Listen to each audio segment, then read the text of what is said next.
Flowers for Algernon by Daniel Keynes.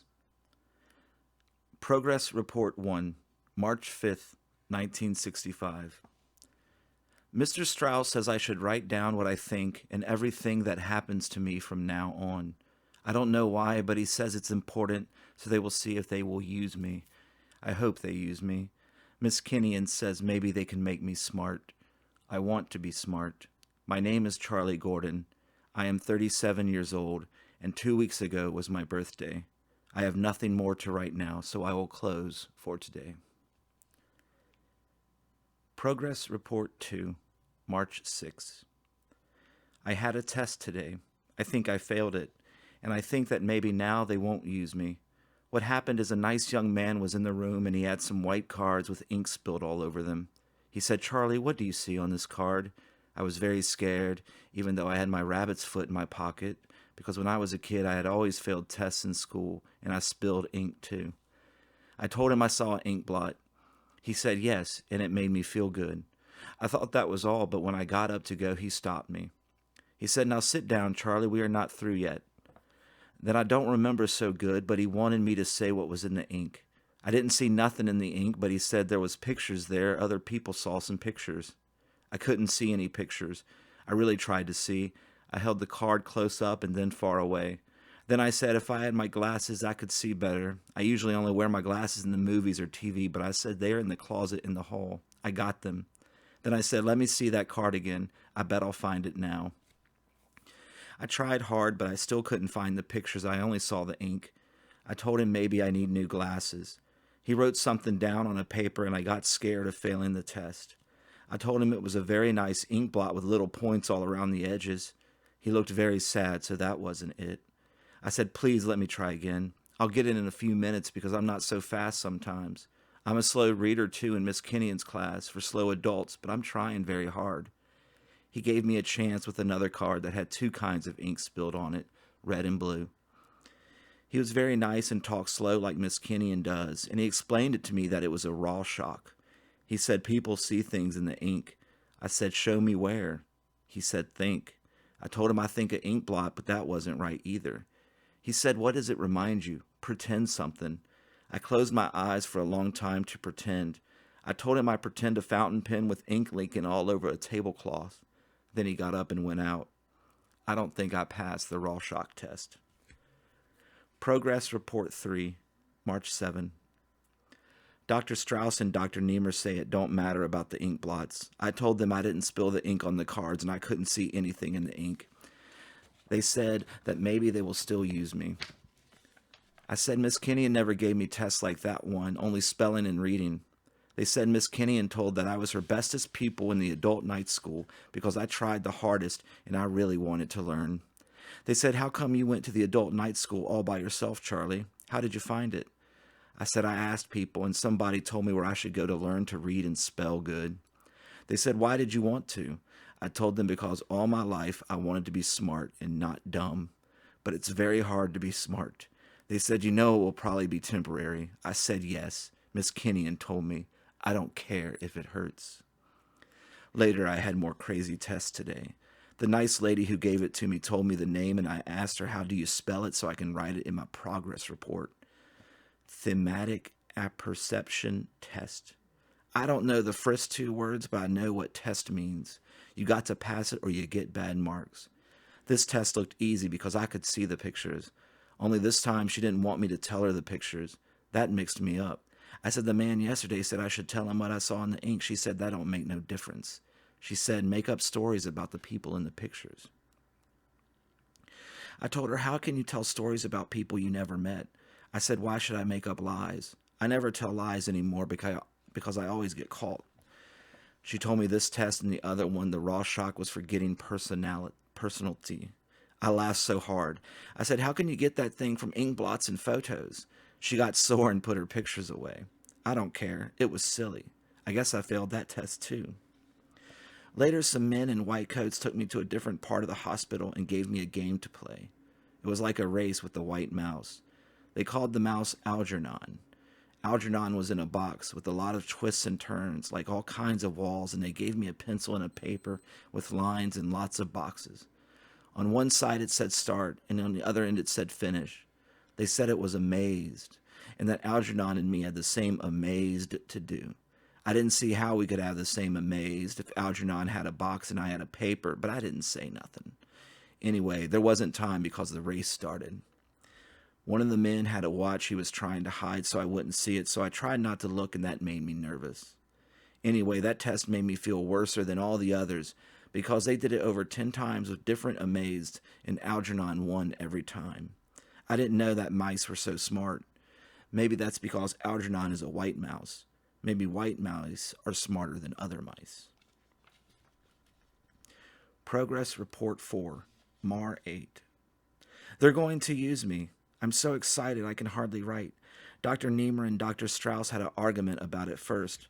Dr. Niemer was in the office when Dr. Strauss brought me in. Dr. Niemer was worried about using me, but Dr. Strauss told him Miss Kenyon recommended me the best from all the people who she was teaching. I like Miss Kenyon because she's a very smart teacher. And she said, Charlie, you're going to have a second chance. If you volunteer for this experiment, you might get smart. They don't know if it will be permanent, but there's a chance. That's why I said okay, even when I was scared, because she said it was an operation. She said, don't be scared, Charlie. You've done so much with so little. I think you deserve it most of all. So I got scared when Dr. Niemer and Dr. Strauss argued about it. Dr. Strauss said I had something that was very good. He said I had good motivation. I never even knew I had that. I felt proud when he said that not everybody with an IQ of 68 had that thing. I don't know what it is or where I got it, but he said Algernon had it too. Algernon's motivation is the cheese they put in his box, but it can't be that because I didn't eat any cheese this week. Then he told Dr. Niemer something I didn't understand, so while they were talking, I wrote down some of the words. He said, Dr. Niemer, I know Charlie is not what you had in mind as the first of your new breed of intellect, couldn't get the word, Superman, but most people of his low mint are host and unco-op. They are usually dull, apath, and hard to reach. He has a good nature. He's interested and eager to please. Dr. Niemer said, remember, he will be the first human being ever to have his intelligence tripled by surgical means. Dr. Strauss said exactly. Look at how well he's learned to read and write for his low mental age. It's as great an achievement as you and I learning Einstein's theory of viti without help. That shows the intense motivation. It's comfort, a tremendous achieve. I say we use Charlie. I didn't get all the words, and they were talking too fast, but it sounded like Dr. Strauss was on my side, and like the other one wasn't. Then Dr. Niemer nodded. He said, all right, maybe you're right. We will use Charlie.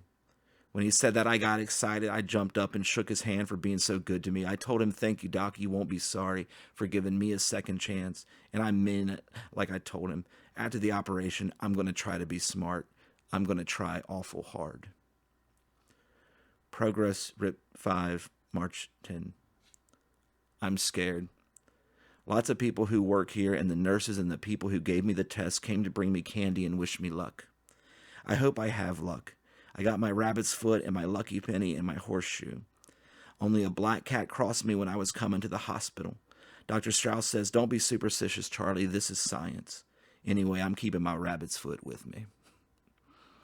I asked Dr. Strauss if I'll beat Algernon in the race after the operation, and he said maybe. If the operation works, I'll show that mouse I can be as smart as he is, maybe smarter. Then I'll be able to read better and spell the words good and know lots of things and be like other people. I want to be smart like other people. If it works permanent, they will make everybody smart all over the world.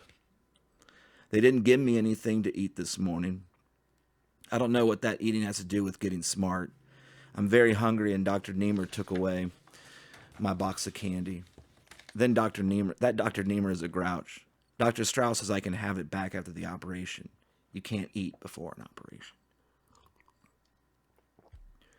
Progress Report 6, March 15. The operation didn't hurt. He did it while I was sleeping. They took off the bandages from my eyes and my head today so I can make a progress report. Dr. Niemer, who looked at some of my other ones, says I spelled progress wrong, and he told me how to spell it and report too. I got to try and remember that. I have a very bad memory for spelling. Dr. Strauss says it's okay to tell about all the things that happened to me, but he says I should tell more about what I feel and what I think. When I tell him I don't know how to think, he said try. All the time when the bandages were on my eyes, I tried to think. Nothing happened. I don't know what to think about. Maybe if I ask him, he will tell me how I can think now that I'm supposed to get smart. What do smart people think about? Fancy things, I suppose. I wish I knew some fancy things already. Progress Report 7, March 19. Nothing is happening. I had lots of tests and different kinds of races with Algernon. I hate that mouse. He always beats me. Dr. Strauss said I got to play those games, and he said sometime I got to take those tests over again. These ink blots are stupid, and those pictures are stupid too. I like to draw a picture of a man and a woman, but I won't make up lies about people. I got a headache from trying to think so much. I thought Dr. Strauss was my friend, but he don't help me. He don't tell me what to think or when I'll get smart. Miss Kenyon didn't come to see me. I think writing these progress reports are stupid too. Progress Report 8, March 23rd. I'm going back to work at the factory. They said it was better I should go back to work, but I can't tell anyone what the operation was for, and I have to come to the hospital for an hour every night after work. They are going to pay me money every month for learning to be smart. I'm glad I'm going back to work because I miss my job and all my friends and all the fun we have there. Dr. Strauss says I should keep writing things down, but I don't have to do it every day, just when I think of something or something special happens. He says don't get discouraged because it takes time and it happens slow. He says it took a long time with Algernon before he got 3 times smarter than he was before. That's why Algernon beats me all the time, because he had that operation too. That makes me feel better. I could probably do that amazed faster than a regular mouse. Maybe someday I'll beat Algernon. Boy, that would be something. So far, Algernon looks like he might be smart permanent. March 25. I don't have to write progress report on top anymore just when I have it once a week for Dr. Niemer to read. I just have to put the date on. That saves time. We had a lot of fun at the factory today. Joe Karp said, "Hey, look where Charlie had his operation. What did they do, Charlie? Put some brains in?" I was going to tell him, but I remembered Dr. Strauss said no. Then Frank Riley said, "What did you do, Charlie? Forget your key and open your door the hard way?" That made me laugh. They're really my friends, and they like me. Sometimes somebody will say, "Hey, look at Joe or Frank or George. He really pulled a Charlie Gordon." I don't know why they say that, but they always laugh. This morning, Amos Borg, who is the foreman at Donegan's, used my name when he shouted at Ernie, the office boy. Ernie lost a package. He said, "Ernie, for God's sake, what are you trying to be, a Charlie Gordon?" I don't understand why he said that. I never lost any packages. March 28. Dr. Strauss came to my room tonight to see why I didn't come in like I was supposed to. I told him I don't like to race with Algernon anymore. He said I don't have to for a while, but I should come in. He had a present for me, only it wasn't a present but just for Lind. I thought it was a little television, but it wasn't. He said I got to turn it on when I go to sleep. I said, "You're kidding. Why should I turn it on when I'm going to sleep? Who ever heard of a thing like that?" But he said, if I want to get smart, I got to do what he says. I told him I didn't think I was going to get smart, and he put his hand on my shoulder and said, "Charlie, you don't know it yet, but you're getting smarter all the time. You won't notice for a while." I think he was just being nice to make me feel good because I don't look any smarter. Oh yes, I almost forgot. I asked him when I can go back to the class at Miss Kenyon's school. He said I won't go there. He said that soon Miss Kenyon will come to the hospital to start to teach me special. I was mad at her for not coming to see me when I got the operation, but I like her, so maybe we will be friends again. March 29th. That crazy TV kept me up all night. How can I sleep with something yelling crazy things all night in my ears? And the nutty pictures. Wow, I don't know what it says when I'm up, so how am I going to know when I'm sleeping? Dr. Strauss says it's okay. He says my brains are learning when I sleep, and that will help me when Miss Kenyon starts my lessons in the hospital. Only I found out it isn't a hospital, it's a laboratory. I think it's all crazy. If you can get smart when you're sleeping, why do people go to school? That thing I don't think will work. I used to watch The Late Show and The Late Late Show on TV all the time, and it never made me smart. Maybe you have to sleep while you watch it. Progress Report 9, April 3rd. Dr. Strauss showed me how to keep the TV turned low so now I can sleep. I don't hear a thing, and I still don't understand what it says. A few times I play it over in the morning to find out what I learned when I was sleeping, and I don't think so. Miss Kenyon says maybe it's another language or something, but most times it sounds American. It talks so fast, faster than even Miss Gold, who was my teacher in 6th grade, and I remember she talked so fast I couldn't understand her. I told Dr. Strauss, what good is it to get smart in my sleep? I want to be smart when I'm awake. He says it's the same thing and I have two minds. There's the subconscious and the conscious. That's how you spell it. And one don't tell the other one what it's doing. They don't even talk to each other. That's why I dream. And boy, have I been having crazy dreams. Wow. Ever since that night TV, the late show. I forgot to ask him if it was only me or if everybody had those two minds. I just looked up the word in the dictionary Dr. Strauss gave me. The word is subconscious, adjective, of the nature of mental operations, yet not present in consciousness, as subconscious conflict of desires. There's more, but I still don't know what it means. This isn't a very good dictionary for dumb people like me. Anyway, the headache is from the party. My friends from the factory, Joe Carp and Frank Riley, invited me to go with them to Muggsy's Saloon for some drinks. I don't like to drink, but they said we will have lots of fun. I had a good time. Joe Carp said I should show the girls how I mop out the toilet in the factory, and he got me a mop. I showed them, and everyone laughed when I told that Mr. Donegan said I was the best janitor he ever had because I like my job and do it good and never come late or miss a day except for my operation. I said Miss Kenyon always said, Charlie, be proud of your job because you do it good. Everybody laughed, and we had a good time, and they gave me lots of drinks, and Joe said Charlie is a card when he's potted. I don't know what that means, but everybody likes me, and we have fun. I can't wait to be smart, like my best friends Joe Carp and Frank Riley. I don't remember how the party was over, but I think I went out to buy a newspaper and coffee for Joe and Frank, and when I came back, there was no one there. I looked for them all over till late. Then I don't remember so good, but I think I got sleepy or sick. A nice cop brought me back home. That's what my landlady, Mrs. Flynn, says. But I got a headache and a big lump on my head and black and blue all over. I think maybe I fell, but Joe Carp says it was the cop they beat up drunk sometimes. I don't think so. Miss Kenyon says cops are to help people. Anyway, I got a bad headache, and I'm sick and hurt all over. I don't think I'll drink anymore. April 6th. I beat Algernon. I didn't even know I beat him until Bert the tester told me. Then the second time I lost because I got so excited I fell off the chair before I finished. But after that I beat him 8 more times. I must be getting smart to beat a smart mouse like Algernon. But I don't feel smarter. I wanted to race Algernon some more, but Bert said that that's enough for one day. They let me hold him for a minute. He's not so bad. He's soft like a ball of cotton. He blinks, and when he opens his eyes, they're black and pink on the edges. I said I can feed him because I felt bad to beat him, and I wanted to be nice and make friends. Bert said no. Algernon is a very special mouse with an operation like mine, and he was the first of all the animals to stay smart so long.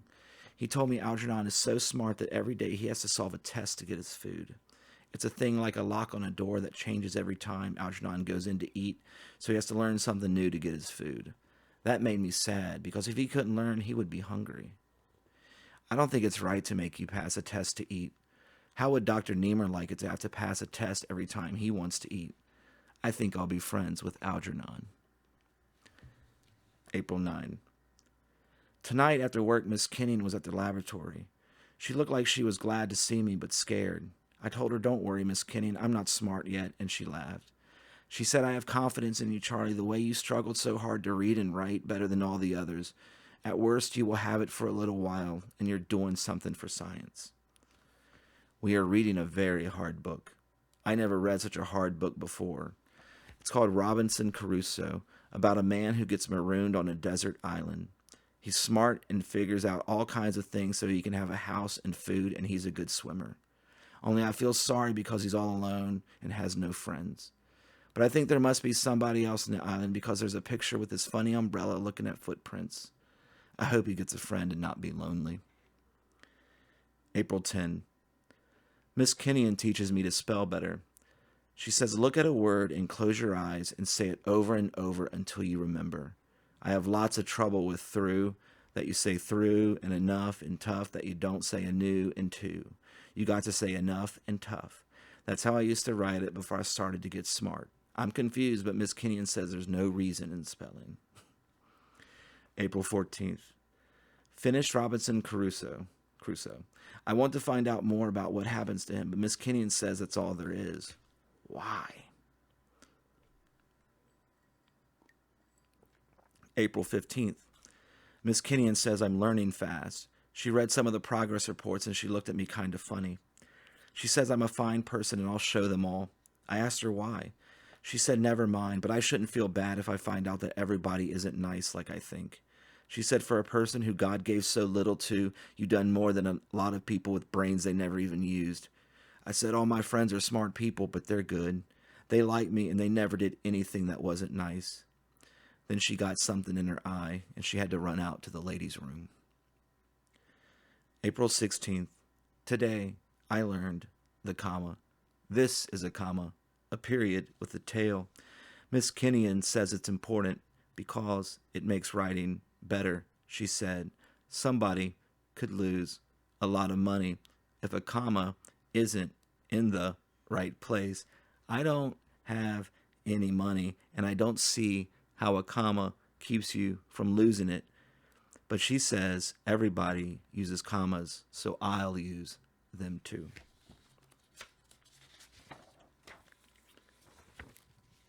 April 17th. I used the comma wrong. It's punctuation. Miss Kenyon told me to look up long words in a dictionary to learn to spell them. I said, what's the difference if you can read it anyway? She said it's part of your education, so now on I'll look up all the words I'm not sure how to spell. It takes a long time to write that way, but I think I'm remembering. I only have to look up once, and after that I get it right. Anyway, that's how come I got the word punctuation right. It's that way in the dictionary. Miss Kenyon says a period is punctuation too, and there are lots of other marks to learn. I told her I thought all the periods had to have tails, but she said no. You got to mix them up, she showed me. How to mix them up, and now I can mix up all kinds of punctuation. In my writing, there are lots of rules to learn, but I'm getting them in my head. One thing I like about Dear Miss Kenyon, that's the way it goes in a business letter, if I ever go into business, is she always gives me a reason when I ask. She's a genius. I wish I could be smart like her. Punctuation is fun. April 18th. What a dope I am. I didn't even understand what she was talking about. I read the grammar book last night and it explains the whole thing.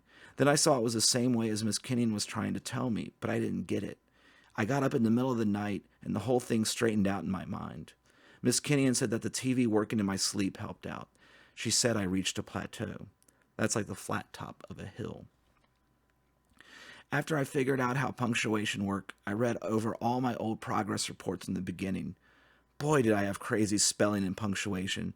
I told Miss Kenyon I ought to go over the pages and fix all the mistakes, but she said, no, Charlie. Dr. Niemer wants them just as they are. That's why he let you keep them after they were photostated, to see your own progress. You're coming along fast, Charlie. That made me feel good. After the lesson, I went down and played with Algernon. We don't race anymore. April 20. I feel sick inside. Not sick like a doctor, but inside my chest it feels empty, like getting punched, and a heartburn at the same time. I wasn't going to write about it, but I guess I got to, because it's important. Today was the first time I ever stayed home from work. Last night, Joe Carp and Frank Riley invited me to a party. There were lots of girls and some men from the factory. I remembered how sick I got last time I drank too much, so I told Joe I didn't want anything to drink. He gave me a plain Coke instead. It tasted funny, but I thought it was just a bad taste in my mouth. We had a lot of fun for a while. Joe said I should dance with Ellen and she would teach me the steps. I fell a few times and I couldn't understand why, because no one else was dancing beside Ellen and me. And all the time I was tripping because somebody's foot was always sticking out. Then when I got up, I saw the look on Joe's face and it gave me a funny feeling in my stomach. He's a scream, one of the girls said. Everybody was laughing. Frank said, I ain't laughed so much since we sent him off for the newspaper that night at Muggsy's and ditched him. Look at him, his face is red. He's blushing. Charlie is blushing. Hey, Ellen, what'd you do to Charlie? I never saw him act like that before. I didn't know what to do or where to turn. Everyone was looking at me and laughing, and I felt naked. I wanted to hide myself. I ran out into the street and I threw up. Then I walked home. It's a funny thing, I never knew that Joe and Frank and the others like to have me around all the time to make fun of me. Now I know what it means when they say, to pull a Charlie Gordon. I'm ashamed. Progress Report 11, April 21st. Still didn't go into the factory. I told Mrs. Flynn, my landlady, to call and tell Mr. Donegan I was sick. Mrs. Flynn looks at me very funny lately, like she's scared of me. I think it's a good thing about finding out how everybody laughs at me. I thought about it a lot. It's because I'm so dumb and I don't even know when I'm doing something dumb. People think it's funny when a dumb person can't do things the same way they can. Anyway, now I know I'm getting smarter every day. I know punctuation and I can spell good. I like to look it up, all the hard words in a dictionary, and I remember them. I'm reading a lot now, and Miss Kenyon says I read very fast. Sometimes I even understand what I'm reading about, and it stays in my mind. There are times when I can close my eyes and think of a page, and it all comes back like a picture. Besides history, geography, and arithmetic, Miss Kenyon said I should start to learn a few foreign languages. Dr. Strauss gave me some more tapes to play while I sleep. I still don't understand how that conscious and unconscious mind works, but Dr. Strauss says not to worry yet. He asked me to promise that when I start learning college subjects next week, I wouldn't read any books on psychology. That is, until he gives me permission. I feel a lot better today, but I guess I'm still a little angry that all the time people were laughing and making fun of me because I wasn't so smart. When I become intelligent like Dr. Strauss says, with 3 times my IQ of 68, then maybe I'll be like everyone else and people will like me and be friendly. I'm not sure what an IQ is. Dr. Niemer said it was something that measured how intelligent you were, like a scale in the drugstore weighs pounds. But Dr. Strauss had a big argument with him and said an IQ didn't weigh intelligence at all. He said an IQ showed how much intelligence you could get, like the numbers on the outside of a measuring cup. You still had to fill the cup up with stuff. Then when I asked Bert, who gives me my intelligence tests and works with Algernon, he said that both of them were wrong, only I had to promise not to tell him he said so. Bert says that the IQ measures a lot of different things, including some of the things you learned already, and it really isn't any good at all. So I still don't know what IQ is, except mine is going to be over 200 soon. I didn't want to say anything, but I don't see how if they don't know what it is or where it is, I don't see how they know how much of it you've got. Dr. Niemer says I have to take a Rorschach test tomorrow. I wonder what that is. April 22nd. I found out what a Rorschach is. It's the test I took before the operation, the one with the ink blots on the piece of cardboard. The man who gave me the test was the same one. I was scared to death of those ink blots. I knew he was going to ask me to find the pictures, and I knew I wouldn't be able to. I was thinking to myself, if only there was some way of knowing what kinds of pictures were hidden there. Maybe there weren't any pictures at all. Maybe it was just a trick to see if I was dumb enough to look for something that wasn't there. Just thinking about that made me sore at him. All right, Charlie, he said. You've seen his cards before, remember? Of course I remember. The way I said it, he knew I was angry, and he looked surprised. Yes, of course. Now I want you to look at this one. What might this be? What do you see on this card? People see all sorts of things in these ink blots. Tell me what it might be for you, what it makes you think of. I was shocked. That wasn't what I had expected him to say at all. You mean there are no pictures hidden in those ink blots? He frowned and took off his glasses. What? Pictures. Hidden in the ink blots. Last time you told me that everyone could see them and you wanted me to find them too. He explained to me that the last time he had used almost the exact same words he was using now. I didn't believe it, and I still had the suspicion that he misled me at that time just for the fun of it. Unless, I don't know anymore, could I have been that feeble-minded? We went through the cards slowly. One of them looked like a pair of bats tugging at something. Another one looked like 2 men fencing with swords. I imagined all sorts of things. I guess I got carried away. But I didn't trust him anymore, and I kept turning them around and even looking on the back to see if there was anything there I was supposed to catch.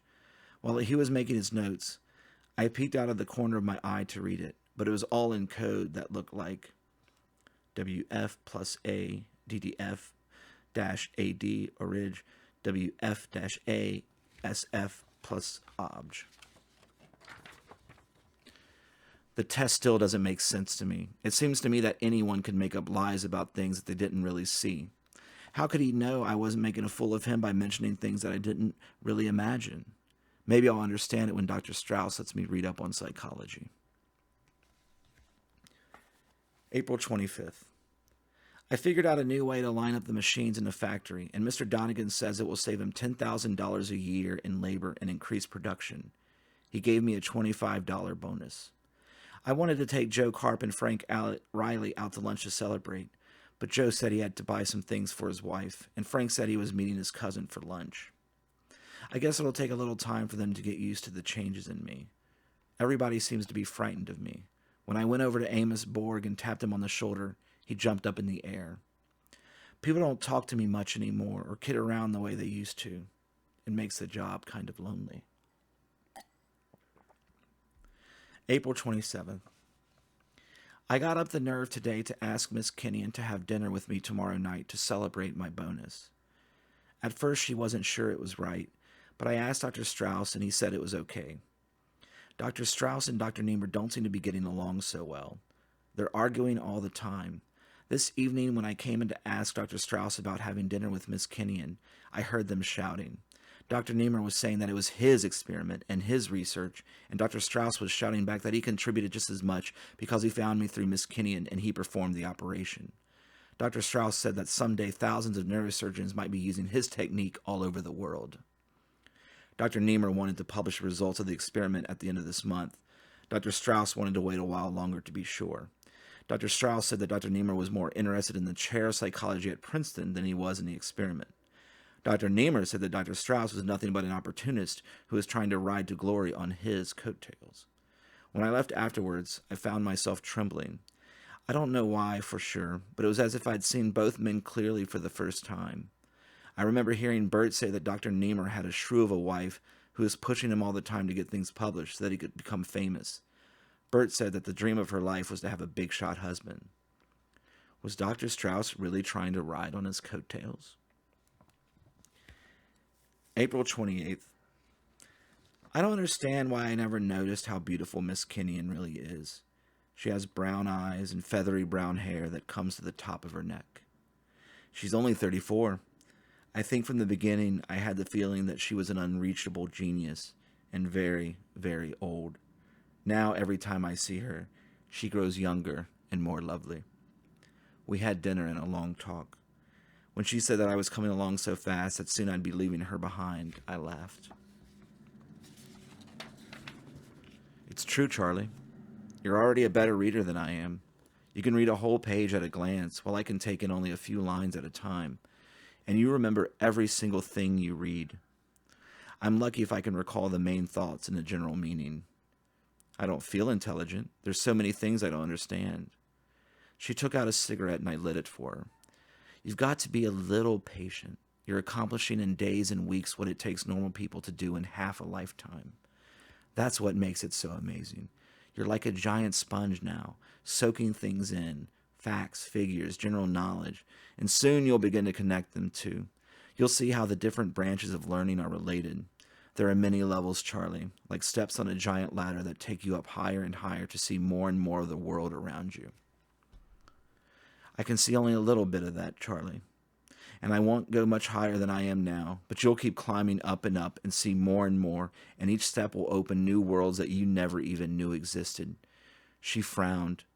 I just hope to God. What? Never mind, Charles. I just hope I wasn't wrong to advise you to go into this in the first place. I laughed. How could that be? It worked, didn't it? Even Algernon is still smart.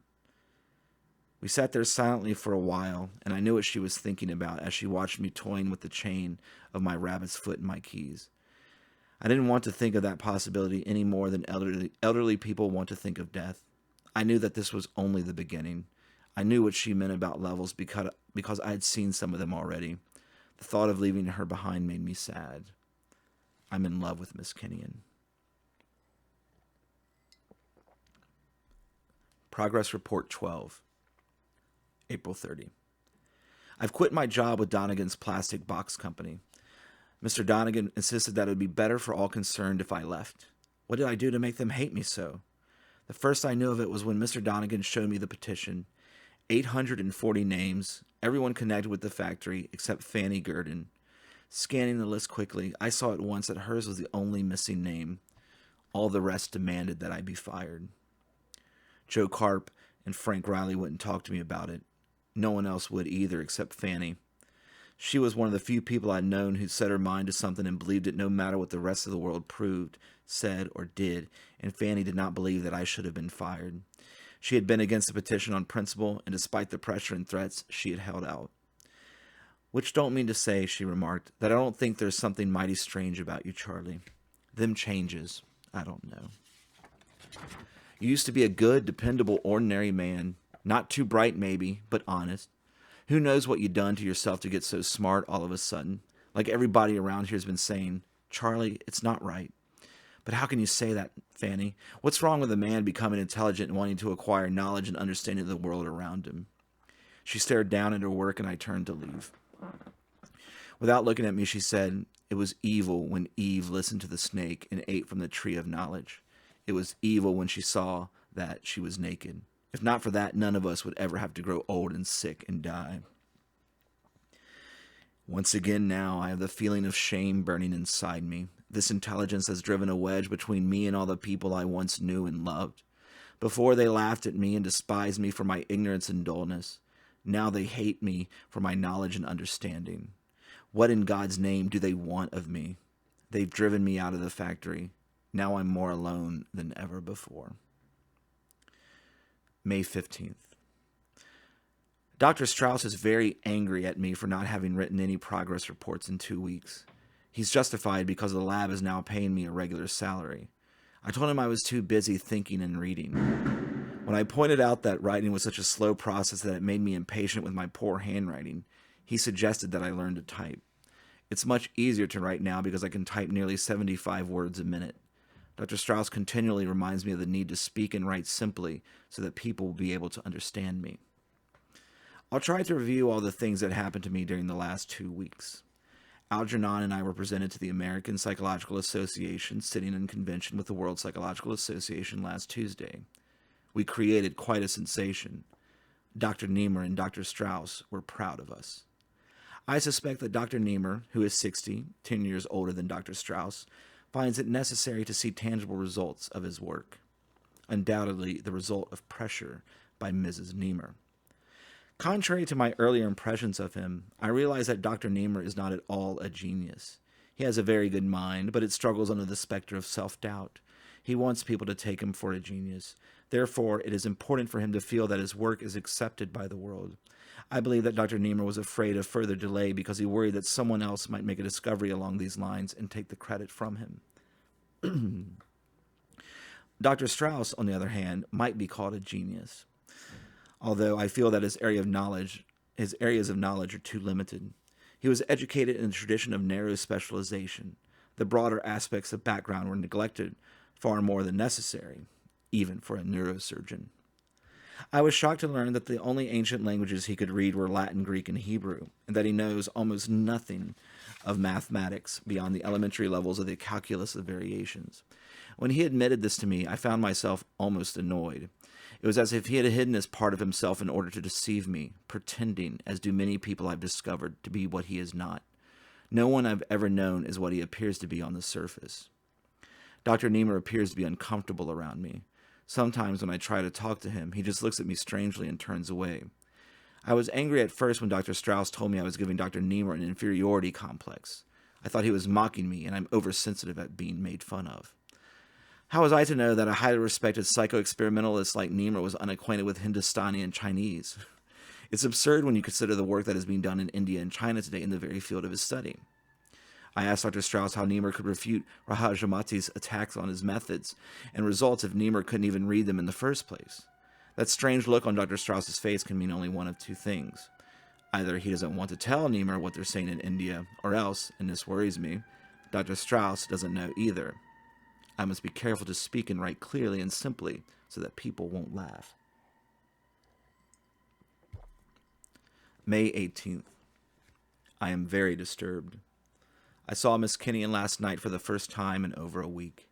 I tried to avoid all discussions of intellectual concepts and to keep the conversation on a simple, everyday level, but she just stared at me blankly and asked me what I meant about the mathematical variance equivalent in Doberman's Fifth Concerto. When I tried to explain, she stopped me and laughed. I guess I got angry, but I suspect I'm approaching her on the wrong level. No matter what I try to discuss with her, I am unable to communicate. I must review Vrostat's equations on levels of semantic progression. I find that I don't communicate with people much anymore. Thank God for books and music and things I can think about. I am alone in my apartment at Mrs. Flynn's boarding house most of the time and seldom speak to anyone. May 20th. I would not have noticed the new dishwasher, a boy of about 16 at the corner diner where I take my evening meals, if not for the incident of the broken dishes. They crashed to the floor, shattering and sending bits of white china under the tables. The boy stood there, dazed and frightened, holding the empty tray in his hand. The whistles and cat calls from the customers, the cries of, "Hey, there go the profits, Mazel Tov," and, "Well, he didn't work here very long," which invariably seems to follow the breaking of glass or dishware in a public restaurant, all seemed to confuse him. When the owner came to see what the excitement was about, the boy cowered as if he expected to be struck and threw up his arms as if to ward off the blow. All right, you dope," shouted the owner. "Don't just stand there. Get the broom and sweep that mess up." A broom, you idiot. It's in the kitchen. Sweep up all the pieces." The boy saw that he was not going to be punished. His frightened expression disappeared, and he smiled and hummed as he came back with the broom to sweep the floor. A few of the rowdier customers kept up the remarks, amusing themselves at his expense. "Here, Sonny, come here. There's a nice piece behind you. Come on, do it again." "He's not so dumb. It's easier to break 'em than to wash 'em." As his vacant eyes moved across the crowd of amused onlookers, he slowly mirrored their smiles and finally broke into an uncertain grin at the joke which he obviously did not understand. I felt sick inside as I looked at his dull, vacuous smile, the wide, bright eyes of a child, uncertain but eager to please. They were laughing at him because he was mentally retarded. And I had been laughing at him too. Suddenly I was furious at myself and all those who were smirking at him. I jumped up and shouted, "Shut up, leave him alone. It's not his fault. He can't understand. He can't help what he is. But for God's sake, he's still a human being." The room grew silent. I cursed myself for losing control and creating a scene. I tried not to look at the boy as I paid my check and walked out without touching my food. I felt ashamed for both of us. How strange it is that people of honest feelings and sensibility, who would not take advantage of a man born without arms or legs or eyes, how such people think nothing of abusing a man born with low intelligence. It infuriated me to think that not too long ago I, like this boy, had foolishly played the clown, and I had almost forgotten. I had hidden the picture of the old Charlie Gordon for myself because now that I was intelligent, it was something that had to be pushed out of my mind. But today, in looking at that boy, for the first time, I saw what I had been. I was just like him. Only a short time ago, I learned that people laughed at me. Now I can see that unknowingly I joined with them in laughing at myself. That hurts most of all. I have often reread my progress reports and seen the illiteracy, the childish naivete, the mind of low intelligence peering from a dark room through the keyhole at the dazzling light outside. I see that even in my dullness, I knew that I was inferior, and that other people had something I lacked, something denied me. In my mental blindness, I thought it was somehow connected with my ability to read and write, and I was sure that if I could get those skills, I would automatically have intelligence too. Even a feeble-minded man wants to be like other men. A child may not know how to feed itself or what to eat, yet it knows hunger. This, then, is what I was like. I never knew. Even with my gift of intellectual awareness, I never really knew. This day was good for me. Seeing the past more clearly, I have decided to use my knowledge and skills to work in the field of increasing human intelligence levels. Who is better equipped for this work? Who else has lived in both worlds? These are my people. Let me use my gift to do something for them. Tomorrow, I will discuss with Dr. Strauss the manner in which I can work in this area. I may be able to help him work out the problems of widespread use of the technique which was used on me. I have several good ideas of my own. There is so much that might be done with this technique. If I could be made into a genius, what about thousands of others like myself? What fantastic levels might be achieved by using this technique on normal people, on geniuses? There are so many doors to open. I am impatient to begin. Progress Report 13, May 23rd. It happened today. Algernon bit me. I visited the lab to see him as I do occasionally, and when I took him out of his cage, he snapped at my hand. I put him back and watched him for a while. He was unusually disturbed and vicious. May 24th. Bert, who is in charge of the experimental animals, tells me that Algernon is changing. He is less cooperative. He refuses to run the maze anymore. General motivation has decreased, and he hasn't been eating. Everyone is upset about what this may mean. May 25th. They've been feeding Algernon, who now refuses to work the shifting lock problem. Everyone identifies me with Algernon. In a way, we're both the first of our kind. They're all pretending that Algernon's behavior is not necessarily significant for me, but it's hard to hide the fact that some of the other animals who were used in this experiment are showing strange behavior. Dr. Strauss and Dr. Niemer have asked me not to come to the lab anymore. I know what they're thinking, but I can't accept it. I'm going ahead with my plans to carry their research forward. With all due respect to both of these fine scientists, I am well aware of their limitations. If there is an answer, I'll have to find it out for myself. Suddenly, time has become very important to me. May 29th. I have been given a lab of my own and permission to go ahead with the research. I'm on to something, working day and night. I've had a cot moved into the lab. Most of my writing time is spent on the notes, which I keep in a separate folder, but from time to time I feel it necessary to put down my moods and my thoughts out of sheer habit.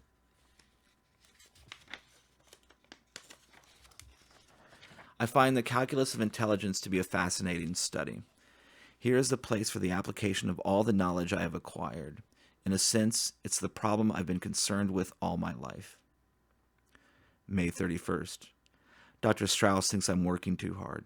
Dr. Niemer says I'm trying to cram a lifetime of research and thought into a few weeks. I know I should rest, but I'm driven on by something inside that won't let me stop. I've got to find the reason for the sharp regression in Algernon. I got to know when and if it will happen to me. June 4th. Letter to Dr. Strauss. Copy. Dear Dr. Strauss, under separate cover, I am sending you a copy of my report entitled The Algernon-Gordon Effect, a study of structure and function of increased intelligence, which I would like to have you read and have published. As you see, my experiments are completed. I have included in my report all of my formula, as well as mathematical analysis in the appendix. Of course, these should be verified. Because of its importance to both you and Dr. Niemer, and need I say to myself too, I have checked and rechecked my results a dozen times in the hope of finding an error. I am sorry to say the results must stand. Yet for the sake of science, I am grateful for the little bit that I here add to the knowledge of the function of the human mind and of the laws governing the artificial increase of human intelligence. I recall your once saying to me that an experimental failure or the disproving of a theory was as important to the advancement of learning as a success would be. I now know that this is true. I am sorry, however, that my own contribution to the field must rest upon the ashes of the work of two men I regard so highly. Yours truly, Charles Gordon. Enclosure report. June 5th. I must not become emotional. The facts and the results of my experiments are clear, and the more sensational aspects of my own rapid climb cannot obscure the fact that the tripling of intelligence by the surgical technique developed by Drs. Strauss and Niemer must be viewed as having little or no practical applicability, at the present time, to the increase of human intelligence. As I review the records and data on Algernon, I see that although he is still in his physical infancy, he has regressed mentally. Motor activity is impaired. There is a general reduction of glandular activity. There is an accelerated loss of coordination. There are also strong indications of progressive amnesia. As will be seen by my report, these and other physical and mental deterioration syndromes can be predicted with statistically significant results by the application of my formula. The surgical stimulus to which we were both subjected has resulted in an intensification and acceleration of all mental processes. The unforeseen development, which I have taken the liberty of calling the Algernon-Gordon effect, is the logical extension of the entire intelligence speed-up. The hypothesis here proven may be described simply in the following terms. Artificially increased intelligence deteriorates at a rate of time directly proportional to the quantity of the increase. I feel that this, in itself, is an important discovery. As long as I am able to write, I will continue to record my thoughts in these progress reports. It is one of my few pleasures. However, by all indications, my own mental deterioration will be very rapid. I have already begun to notice signs of emotional instability and forgetfulness, the first symptoms of the burnout. June 10th. Deterioration progressing. I have become absent-minded. Algernon died 2 days ago. Dissection shows my predictions were right. His brain had decreased in weight, and there was a general smoothing out of his cerebral convolutions, as well as a deepening and broadening of brain fissures. I guess the same thing is, or will soon be happening to me. Now that it's definite, I don't want it to happen. I put Algernon's body in a cheese box and buried him in the backyard. I cried. June 15th. Dr. Strauss came to see me again. I wouldn't open the door and I told him to go away. I want to be left to myself. I have become touchy and irritable. I feel the darkness closing in. It's hard to throw off thoughts of suicide. I keep telling myself how important this introspective journal will be. It's a strange sensation to pick up a book that you've read and enjoyed just a few months ago, and discover that you don't remember it. I remembered how great I thought John Milton was, but when I picked up Paradise Lost, I couldn't understand it at all. I got so angry I threw the book across the room. I've got to try to hold on to some of it, some of the things I've learned. Oh God, please don't take it all away. June 19th.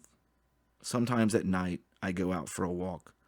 Last night, I couldn't remember where I lived. A policeman took me home. I have the strange feeling that this all happened to me before, a long time ago. I keep telling myself I'm the only person in the world who can describe what's happening to me. June 21st. Why can't I remember? I've got to fight. I lie in bed for days and I don't know who or where I am. Then it all comes back to me in a flash. Fugues of amnesia, symptoms of senility, second childhood. I can watch them coming on. It's so cruelly logical. I learn so much and so fast. Now my mind is deteriorating rapidly. I won't let it happen. I'll fight it. I can't help thinking of the boy in the restaurant, the blank expression, the silly smile, the people laughing at him. No, please, not that again. June 22nd. I'm forgetting things that I learned recently. It seems to be following the classic pattern. The last things learned are the first things forgotten. Or is that the pattern? I'd better look it up again. I reread my paper on the Algernon-Gordon effect, and I get the strange feeling that it was written by someone else. There are parts I don't even understand. Motor activity impaired. I keep tripping over things, and it becomes increasingly difficult to type. June 23rd. I've given up using a typewriter completely. My coordination is bad. I feel that I'm moving slower and slower. Had a terrible shock today. I picked up a copy of an article I used in my research, Kruger's Überpsychik-Ganzheit, to see if it would help me understand what I had done. First, I thought there was something wrong with my eyes. Then I realized I could no longer read German. I tested myself in other languages. All gone. June 30th. A week since I dared to write again. It's slipping away like sand through my fingers. Most of the books I have are too hard for me now. I get angry with them because I know that I read and understood them just a few weeks ago. I keep telling myself I must keep writing these reports so that somebody will know what is happening to me. But it gets harder to form the words and remember spellings. I have to look up even simple words in a dictionary now, and it makes me impatient with myself. Dr. Strauss comes around almost every day, but I told him I wouldn't see or speak to anybody. He feels guilty. They all do. But I don't blame anyone. I knew what might happen, but how it hurts. July 7th. I don't know where the week went. Today's Sunday, I know, because I can see through my window people going to church. I think I stayed in bed all week, but I remember Miss Flynn bringing food to me a few times. I keep saying over and over I've got to do something, but then I forget, or maybe it's just easier not to do what I say I'm going to do. I think of my mother and father a lot these days. I found a picture of them with me taken at a beach. My father has a big ball under his arm, and my mother is holding me by the hand. I don't remember them the way they are in the picture. All I remember is my father drunk most of the time and argued with my mom about money.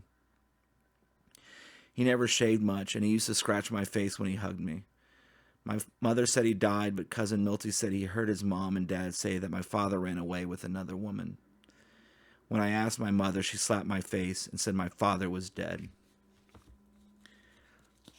I don't think I ever found out which was true, but I don't care much. He said he was going to take me to see cows on a farm once, but he never did. He never kept his promises. July 10th. My landlady, Mrs. Flynn, is very worried about me. She says the way I lay around all day and don't do anything, I remind her of her son before she threw him out of the house. She said she doesn't like loafers. If I'm sick, it's one thing, but if I'm a loafer, that's another thing, and she won't have it. I told her I think I'm sick. I try to read a little bit every day, mostly stories, but sometimes I have to read the same thing over and over again because I don't know what it means, and it's hard to write. I know I should look up all the words in a dictionary, but it's so hard, and I'm so tired all the time. Then I got the idea that I would only use the easy words instead of the long, hard ones. That saves time. I put flowers on Algernon's grave about once a week. Mrs. Flynn thinks I'm crazy to put flowers on a mouse's grave, but I told her that Algernon was special. July 14th. It's Sunday again. I don't have anything to do to keep me busy now because my television set is broke and I don't have any money to get it fixed. I think I lost this month's check from the lab. I don't remember. I get awful headaches and aspirin doesn't help me much. Mrs. Flynn knows I'm really sick and she feels very sorry for me. She's a wonderful woman whenever someone is sick.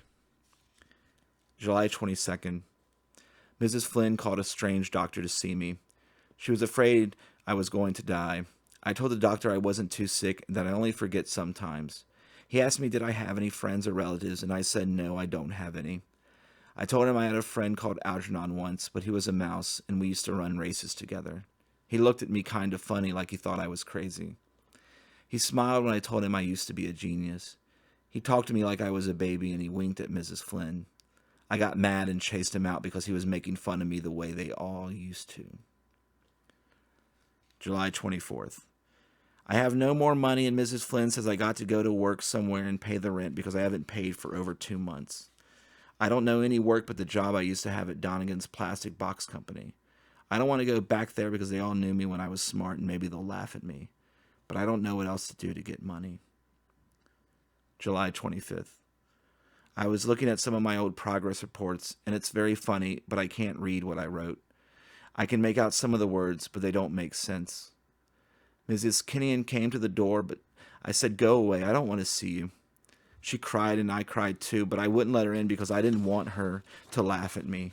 I told her I didn't like her anymore. I told her I didn't want to be smart anymore. That's not true. I still love her and I still want to be smart, but I just say that so she'd go away.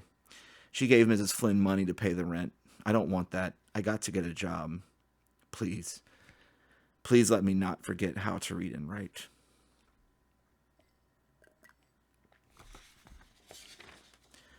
July 27th.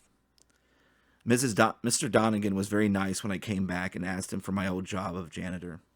First he was very suspicious, but I told him what happened to me. Then he looked very sad and put his hand on my shoulder and said, "Charlie Gordon, you got guts." Everybody looked at me when I came downstairs and started working in the toilet, sweeping it out like I used to. I told myself, "Charlie, if they make fun of you, don't get sore because you remember they're not so smart as you once thought they were. And besides, they were once your friends, and if they laughed at you, that doesn't mean anything because they liked you too. One of the new men who came to work there, after I went away, made a nasty crack. He said, "Hey, Charlie, I hear you're a very smart fella, a real quiz kid. Say something intelligent."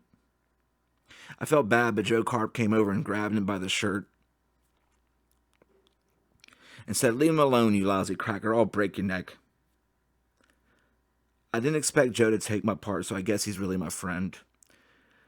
Later, Frank Riley came over and said, "Charlie, if anybody bothers you or tries to take advantage, you call me or Joe and we will set them straight." I said, "Thanks, Frank." And I got choked up. I said I had to turn around and go into the supply room so he wouldn't see me cry. It's good to have friends.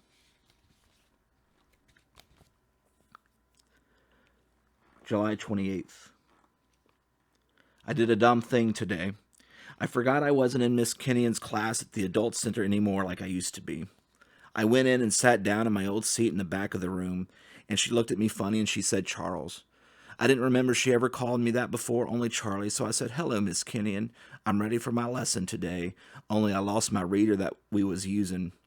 She started to cry and run out of the room, and everybody looked at me, and I saw they wasn't the same people who used to be in my class. Then all of a sudden, I remembered some things about the operation and me getting smart, and I said, "Holy smoke, I really pulled a Charlie Gordon that time." I went away before she come back into the room. That's why I'm going away from New York for good. I don't want to do nothing like that again. I don't want Miss Kenyon to feel sorry for me. Everybody feels sorry at the factory, and I don't want that either, so I'm going someplace where nobody knows that Charlie Gordon was once a genius, and now he can't even read a book or write good. I'm taking a couple books along, and even though I can't read them, I'll practice hard, and maybe I won't forget everything I learned. If I try real hard, maybe I'll be a little bit smarter than I was before the operation. I got my rabbit's foot and my lucky penny, and maybe they will help me.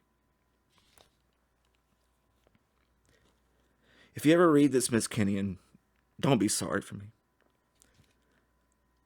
I'm glad I got a second chance to be smart because I learned a lot of things that I never even knew were in this world, and I'm grateful that I saw it all for a little bit. I don't know why I'm dumb again, or what I did wrong. Maybe it's because I didn't try hard enough. But if I try and practice very hard, maybe I'll get a little smarter and know what all the words are. I remember a little bit how nice I had a feeling with the blue book that has a torn cover when I read it. That's why I'm going to keep trying to get smart so I can have that feeling again. It's a good feeling to know things and be smart. I wish I had it right now. If I did, I would sit down and read all the time. Anyway, I bet I'm the first dumb person in the world who ever found out something important for science. I remember I did something, but I don't remember what. So I guess it's like I did it for all the dumb people like me. Goodbye, Miss Kenyon and Dr. Strauss and everybody. And please tell Dr. Niemer not to be such a grouch when people laugh at him, and he would have more friends. It's easy to make friends if you let people laugh at you. I'm going to have lots of friends where I go. P.P.S. Please, if you get a chance, put some flowers on Algernon's grave in the backyard.